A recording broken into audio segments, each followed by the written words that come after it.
Hayes, KySports.TV here with third-year head coach Josh Henderson. Josh, you are actually alumni here at Caverna. Grew up, I actually coached Josh in Little League football for a stint. It's been a while. It's been a long time. But you came back, you're coaching the rival school. You guys come out with a huge district win tonight. But let's go back to Tuesday. You beat a Bardstown Bethlehem team that now is under the leadership of Mike Deaton, who was also the coach here at Caverna. He's been at Corbin. He is definitely a professor of the game. Heard good things about you with Tuesday night, the way your X's and O's went. Tell us a little bit about the game Tuesday night. Well, Tuesday night, I think that it was kind of a proven point that with it being the first game of the year and, you have all those jitters in your belly and everything, it's going to be sloppy. But to still win by 25 against a Mike Deaton team, you play for Coach D. Yeah. I knew they was going to take charges, they were going to play pretty good defense, things like that. We did what we needed to do to pretty much finish the game, and I was proud of them.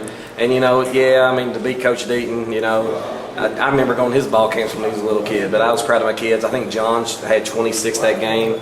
We did get in foul trouble, but all my starters played good basketball while they were on the floor. It was just kind of inconsistent. So, I was proud of the kids. I was. You guys, you had a pretty good year last year. I'm sure it didn't go as good as you wanted to go as the coach. Got a good group of seniors. You guys shoot the ball really well. You get down and play defense. What are some things that we can look forward to for the rest of the season from the Raiders? Well, Trevin, I think that if we're shooting the ball, a lot of things fall in place. And if we're shooting the ball well, but now the other night we didn't shoot the ball real well, and it was kind of a struggle for us. But we were able to be smart enough, mature enough, experienced enough to know how to win the ball game. I think the biggest thing for us is if we're shooting the ball when we're penetrating to the basket. If we're stagnant out there, and that's kind of why I wasn't trying to be a maniac, but I was trying to coach every single play because I watched Tuesday's film, and we went through a couple of series where we're just standing around, defensively or offensively. So I thought if our energy was up on the bench, their energy would be up on the floor. It seemed like it worked.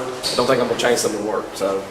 Well, they always say if it's not broken, don't fix it. Yeah. You guys are still playing out at Hart Memorial. The people at Hart County are patiently anticipating the opening of the gym.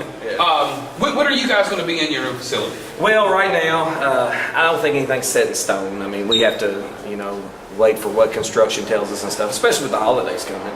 But I think the projected date is for the rematch of the game you just watched. It's actually going to be the first game in that new gym. Unless we have a delay or something like that. But right now, that's the projected goal. At least that's what I've been told. We don't have any storage, and I think that's something you can else say about my kids.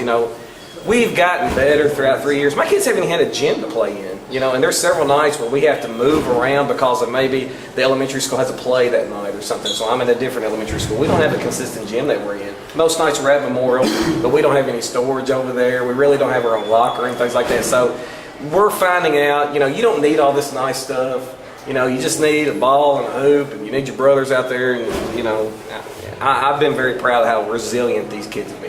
The 18th district, we keep it 100% real. The 18th district, everybody is all the sports writers, everybody around the state is saying that, everybody's pretty much playing for second with LaRue County. As a coach, I know you don't believe that, but how do you think that this LaRue County team is going to take the court this year? I think by the end of the year, and I coached with Coach Childers for 6 years, and played for him. And I think what's going to happen, I think early on, you might see them get upset. They may be kind of scratching their head like, well, they just done one team in the region. But he's just now getting his football kids.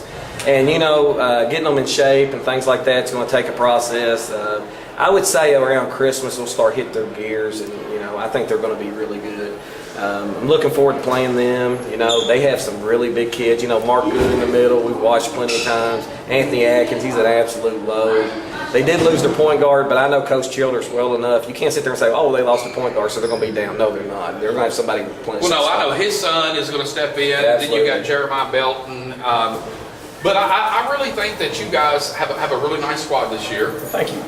We are looking forward to coming to cover you more this year than we were able to last year. So good luck to you. Again, congratulations on Tuesday night's win and again on tonight's win. Want to know in the district that's definitely something to celebrate, especially this early in the season. Absolutely.